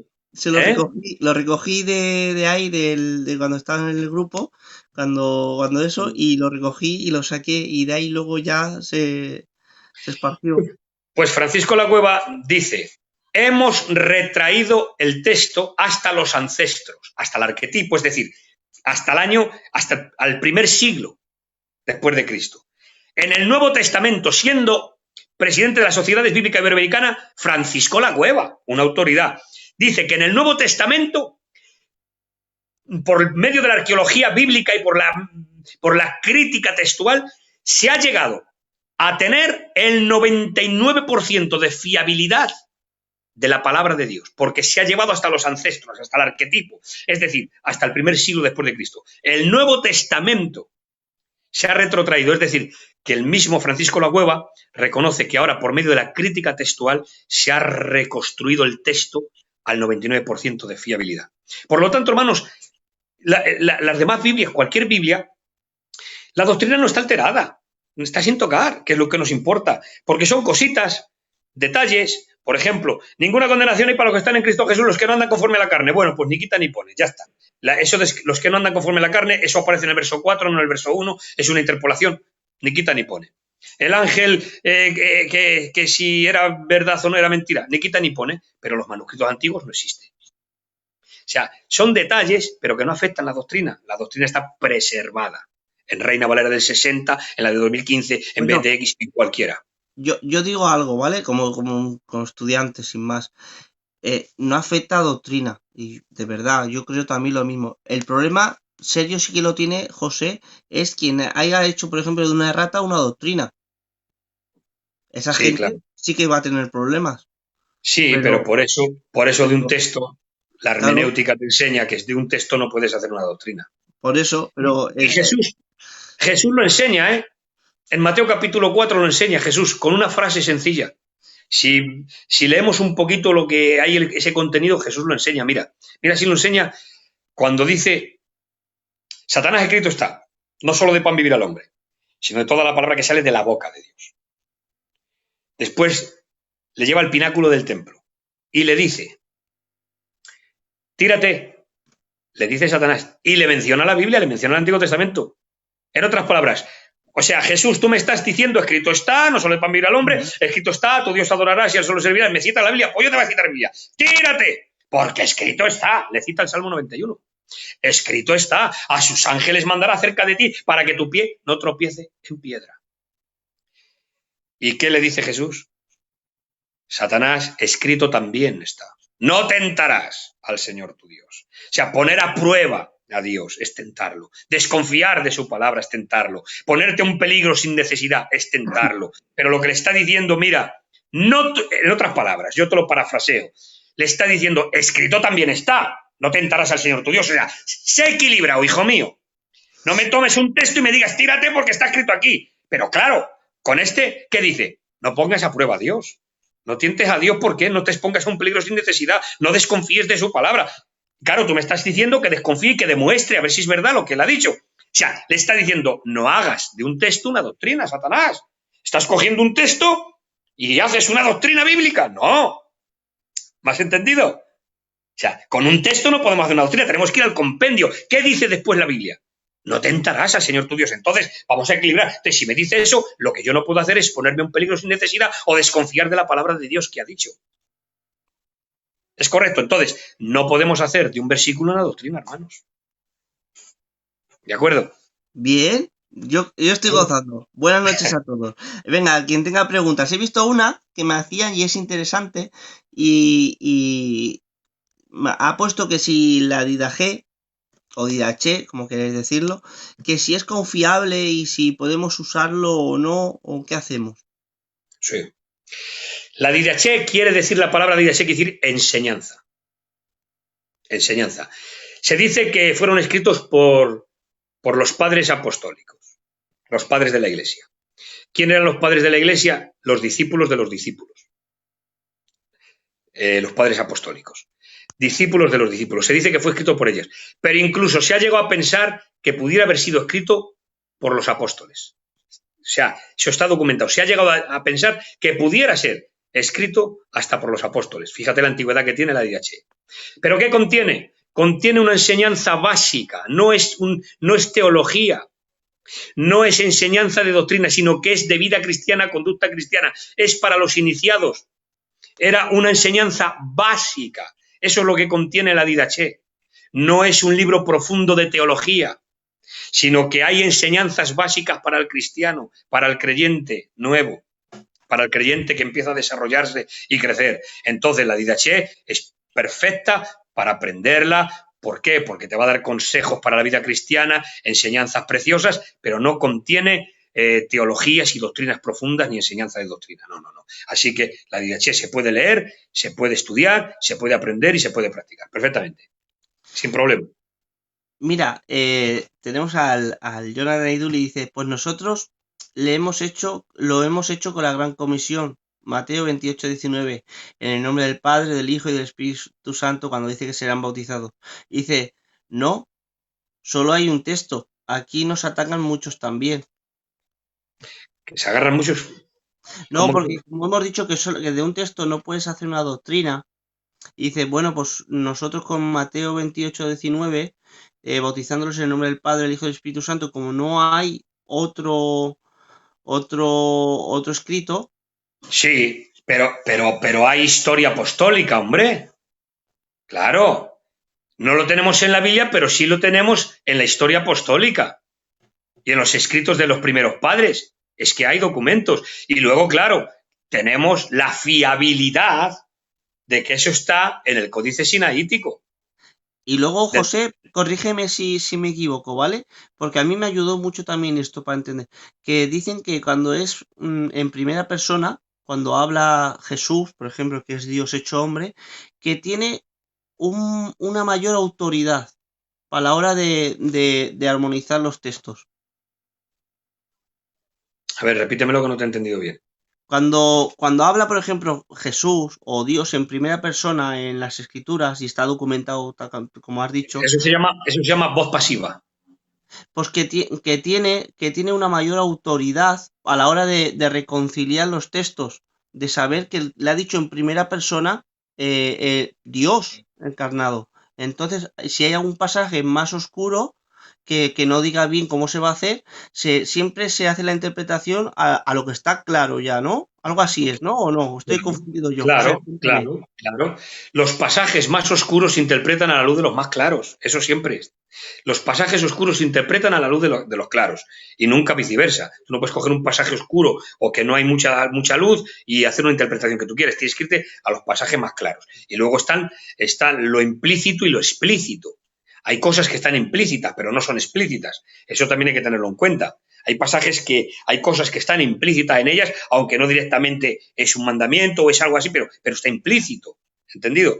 Y claro, y luego la autoridad, cuando Jesús decía, por ejemplo, oísteis que fue dicho, hace alusión a la tradición oral, que tenía mucha fuerza y mucha base. Y dice, pero yo os digo, o sea, autoritativo, yo os digo. Entonces, ¿quién lo decía? Cristo. ¿Cristo quién era? Dios. Entonces tenía mucha autoridad. Entonces, una palabra de él era suficiente. Era suficiente. Porque no solamente es que lo decía un apóstol, es que el apóstol hacía referencia a la palabra de Jesús. ¿De acuerdo? A ver, me preguntan por aquí, Adama, no, pero es Enrique, ¿no? Sí, es Enrique. Vale, Dios te bendiga, un abracico desde aquí. Dice, David, a ver si nos puede hablar a ver, espera, hablar de que el texto era flotante en la época de Jesús. Sí, claro, vamos a ver, en la época de Jesús no tenían la Biblia como nosotros la tenemos ahora, encuadernadita y preparada, no. Los textos eran flotantes, sí. De hecho, eran manuscritos y los manuscritos medían algunos 8 metros y algunos incluso 10 metros, un manuscrito. Los manuscritos, cada sinagoga, cada comunidad tenía manuscritos, claro, había muchos manuscritos. Por ejemplo, había un manuscrito de Isaías. Vosotros veis en la Biblia que dice que Jesús entró a la sinagoga y tomó el rollo de Isaías y dijo, y leyó, el Espíritu de Dios está sobre mí por cuanto me ha ungido. Hoy se ha cumplido esta palabra en medio de vosotros, esta escritura. Claro, pero no en todas las comunidades o sinagogas tenían el mismo texto porque diferían. Era flotante, el texto era flotante, es decir, no había una homogeneidad en los textos, sino que cada comunidad, cada sinagoga tenía textos, pero en algunas diferían en algunas cositas. Por eso, en el concilio de Yamnia, lo que se hace es unificar el texto. La estabilización del texto nace en el concilio de Yamnia, en el año 96 después de Cristo, 26 años justos después de la destrucción del templo. Ahí hay un concilio, el concilio de Yamnia, es un concilio rabínico, dirigido o presidido por el rabí Akiva y Gamaliel II, posiblemente el hijo de Gamaliel, el que estudió Pablo a sus pies. Y en ese concilio, hermanos, dirigido o presidido por rabí Akiva y Gamaliel II, en ese concilio lo que se hace es destruir los textos divergentes. Había muchos textos divergentes, destruyen todos los textos divergentes y se quedan con un único texto. Ahí nace la estabilización del texto. Un único texto hebreo. Los demás son destruidos. Y de ese único texto salen 3 recensiones griegas. La recensión de Teodosio, la recensión de Simaco y la recensión de Aquila. 3 recensiones griegas. ¿Por qué? Porque querían contraponer a la Septuaginta. Los cristianos llevan la Biblia en griego, la Septuaginta. Ellos tienen Biblia en griego, pues nosotros vamos a hacer la Biblia en griego. Pero de nuestro texto, del texto rabínico, del texto ortodoxo, del texto judío. Hicieron 3 recensiones judías, pero en griego. La de Teodosio, Simaco y Aquila. 3 recensiones serviles. ¿De acuerdo? Entonces, dime. No, pensaba que habías terminado, perdóname, sigue. Y te voy a pasar otra pregunta. Entonces, la unificación del texto nace en el concilio de Yamnia. ¿Por qué? Porque anteriormente, en la época de Jesús, lógicamente, el texto era flotante, como bien dice nuestro hermano Enrique. Había muchos textos y había divergencias entre los manuscritos y los textos. Y en el concilio de Yamnia se unifica el texto. Bueno, mira, José Argentino, Dios te bendiga mucho, un hombre preparado, Dios te bendiga mucho. Preparado. Sí, señor. Mañana, si Dios quiere, creo que está conmigo y va a estar trayendo, imagínate, el tema, solo escritura, buen tema. Dios te bendiga, José. Mira, dice, bendiciones, quisiera saber tu opinión sobre la Biblia hebraica esturjantense. Gracias, maestro, un abrazo. Bueno, pues Dios te bendiga, José Argentino, amigo mío. He tenido alguna charla con él por teléfono. Es un hombre bendecido y muy preparado. Bueno, mi opinión acerca de esa Biblia es que la Biblia Asturgartensia es prácticamente el texto masorético. Es códice de Leningrado. La Biblia Asturgartensia es códice de Leningrado. Entonces, volvemos a lo mismo, volvemos al texto masorético. Y entonces hay una Biblia que se llama la Biblia hebrea crítica, donde traducen ya algunos. La Biblia hebrea crítica. Pero la Biblia hebrea Sturgartensia es prácticamente códice de Leningrado. O sea, es texto masorético. Por lo tanto, ya hemos visto algunas cositas que tiene el texto masorético, que no hemos entrado prácticamente en dos cositas, porque yo tengo un programa con David de 1 hora y media hablando del texto masorético y dando documentación y datos a montones que está grabado. Por lo tanto, mi opinión es que no deja de ser texto masorético. Y el texto masorético no es, en mi opinión, hermanos. Bueno, seguimos un poquito más. Ante todo, bueno, lo que has dicho antes del Didaje, ¿vale? Yo lo digo así. En tema de escritos, de escritura, aunque haya cosas que, por ejemplo, igual nosotros no compartimos, ¿vale? Que puede haber cosas que nosotros no compartimos, porque hay que entender también que hay una cierta tradición y luego hay cositas pues que nosotros no estamos de acuerdo, ¿vale? Eso no quiere decir que el José si ha dicho, por ejemplo, que es bueno y tal, no quiere decir que esté de acuerdo con No, todo lo que hay ahí. no. Vamos a ver, si quieres que puntualice eso, lo puntualizo, vamos, pero yo creo que se ha entendido. Vamos a ver, la Didache es de los padres apostólicos, ¿vale? Entonces, es enseñanza, y es una enseñanza, he dicho, para la vida cristiana, para los recién iniciados, que no es una teología profunda, que no. Entonces, nosotros sabemos lo que podemos traer como cualquier escritura, porque los escritos, todos los escritos de los padres de la iglesia y todo lo que podemos leer, estudiar y mirar, eso es bueno, pero nosotros tenemos que tener nuestro filtro, ¿no? Hay que colar las cosas, eso por supuesto. Porque la pregunta del hermano era, ¿podemos leer la Didache o no? ¿Es buena o es mala? No podemos decir que es mala, la Didache no es mala, la Didache no es mala, la Didache es buena, buena para conocimiento, buena para saber, buena, claro, y además para vida cristiana hay cosas muy buenas, muy bonitas, pero no basar teologías o doctrinas o enseñanzas profundas, hombre.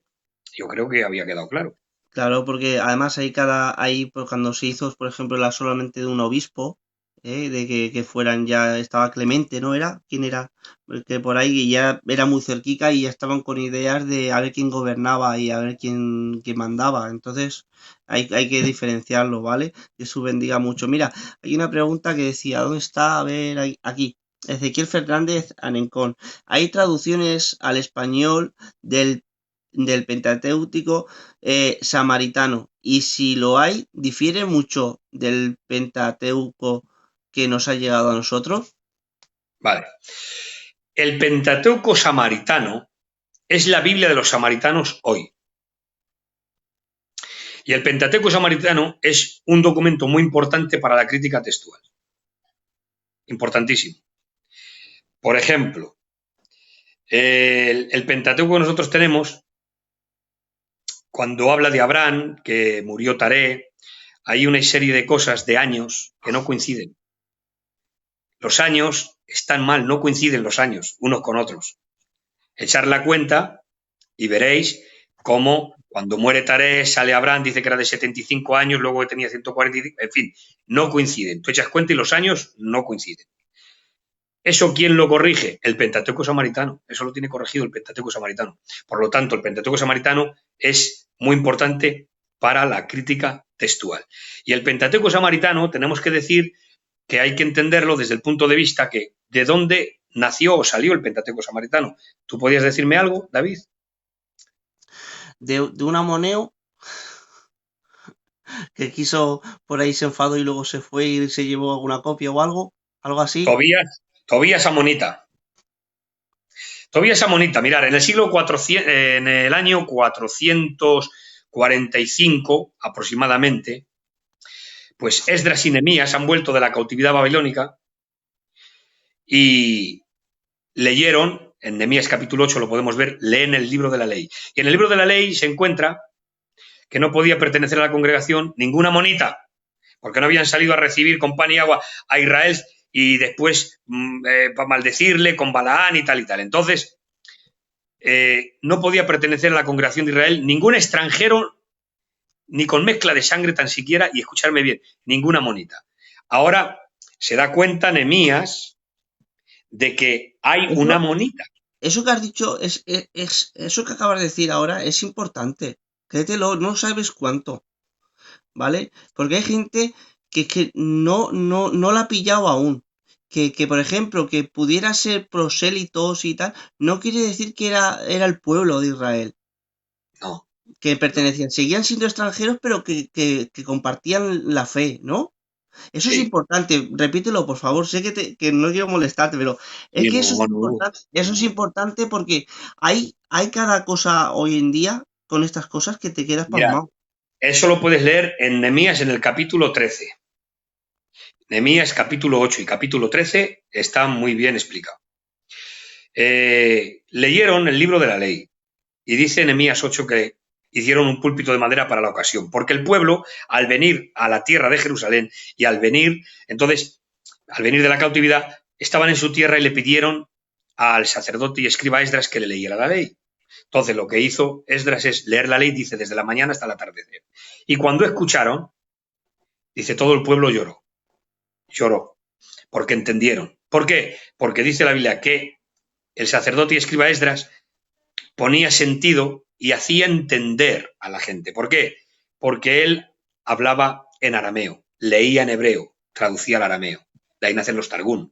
Porque el pueblo hebreo, cuando vino de la cautividad, perdió el hebreo. El hebreo se quedó restringido solamente a la parte litúrgica, a la parte de culto y a la parte de la escritura como lengua sacra. Pero el pueblo perdió el hebreo, hablaba el arameo.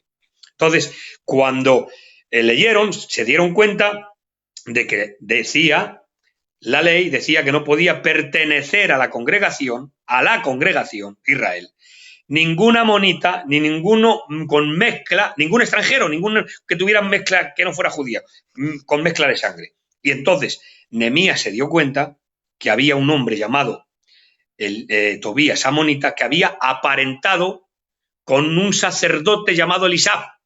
Eran consuegros. Había aparentado con él, eran consuegros. ¿Y sabes qué hizo Elisab? En el templo, en el lugar de donde tenían que tener los almacenamientos para el sustento de los levitas, metió a este hombre, a Tobías amonita, y le hizo un aposento en el templo. Pero Nehemías cogió todos los enseres, está escrito, Nehemías 8, en el capítulo 13 también lo tenéis, está escrito, está documentado en la Biblia. Cogió todos los enseres y los sacó y lo expulsó de la congregación y lo sacó todos los enseres del templo y lo expulsó de la congregación. ¿Y qué hizo este Tobías amonita? Tobías amonita, por la historia y por los datos que hay, pues es posible, muy posible, muy posible, muy posible, que tomó una copia del rollo de la ley y se la llevó. Y se la llevó, y de ahí nace el Pentateuco samaritano. ¿Por qué? Porque añadieron una forma de culto, forma cúltica, con liturgia y con alguna paráfrasis. Es decir, rivalizaban con el culto hebreo y ellos tenían su culto, de tal manera que tenían su templo en el monte Gerizim. ¿Por qué creéis que en Juan capítulo 4, cuando Jesús pasa y para junto al pozo de Jacob y había una mujer samaritana, ¿por qué le dice, nuestro padre Jacob dijo que había que adorar en este monte, en Gerizim? ¿Por qué te creéis? Tenían una forma de culto ellos. Y rivalizaban, porque cuando Esdras volvió del cautiverio, ahí en el 400 y pico nace el cisma samaritano. Ahí. Entonces, el Pentateuco samaritano, ¿de dónde sale? De una copia de la ley, pero que introdujeron una forma de liturgia y una forma cúltica que rivalizaba con el culto hebreo. Ese es el Pentateuco samaritano, compañeros. Muy bien, yo creo que son la una menos. Se nos ha hecho largo esto. Gloria a Pues Dios. esto se ha hecho corto, pero con mucho tiempo, ¿no? Es lo que Sí, quieres decir. sí, sí, Porque, sí. porque a Ya, mí se me ha pasado, muy rápido. acabo de mirar la hora, digo, jolines, se ha Y, pasado rápido. y tienen ganas porque hay 80 conectados, ¿eh? Sí, muy Yo veo importante. 80, no sé. Yo veo Sí, 80. en la Biblia nueva, Biblia española. Mira, esta, es que me la he puesto, perdóname, ¿vale? Es que me la he puesto antes, pasa como va subiendo. Mira, y yo la verdad se ha dicho que no sé no sé cuál es. David, perdóname, discúlpame un momentín antes de que si continúes. A ver, si se me para, estoy al mínimo de batería, se me para, ¿eh? No, mira, mira a ver si puedes responder esta y ya terminamos. Que le ha puesto dos veces el hermano y la verdad se ha dicho que es que no sé. yo bien cuál es. Dice, esta Biblia nueva, Biblia española de Luis Alonso, es Jonquel. Y Juan Mateos me la recomendó un maestro de la facultad. Me gustaría saber la opinión del hermano José. Bueno, pues yo acerca de esa Biblia no tengo opinión, no Ah, tengo vale. opinión, pero sí tengo algo que decir, sí tengo algo que decir. Lo que tiene que hacer el hermano es mirar qué base textual usa. Eso es lo fundamental. Porque me da igual que se llame vida plena, que se llame, me da absolutamente igual cómo la llamen, la cambien el nombre, Torres Amad, Jerusalén, me da absolutamente igual cómo se llame, cómo la pongan el nombre. A mí y a ti lo que nos interesa es qué base textual usa, porque si usa textus receptus y texto masorético, me da igual que la llamen como la llamen. Lo que necesitas saber es qué base textual tiene. ¿Usa rollos del Qumran? ¿Usa Biblias críticas, por ejemplo? ¿Usa el códice sinaítico? ¿Usa los manuscritos y los pergaminos y los papiros que se han encontrado, papiro Bodmer? ¿Usa, o sea, es eso? Si la base textual que usa es el texto masorético y el texto receptus, me da lo mismo escuchar bien esta palabra, que me hace gracia, pero es así, para ilustrarlo. Es que me da lo mismo decirme, mójame, que échame agua. Me da lo mismo. Cambias la frase, mójame o échame agua, pero es lo mismo. Pues eso es lo mismo. Lo que tienes que mirar, hermano mío, es la base textual que utiliza. Si utiliza texto masorético para el Antiguo Testamento, textus receptus para el Nuevo, te da lo mismo, te están vendiendo la moto. Así de Gloria. claro. Ah, que se me olvida que luego me mata mi amiguico.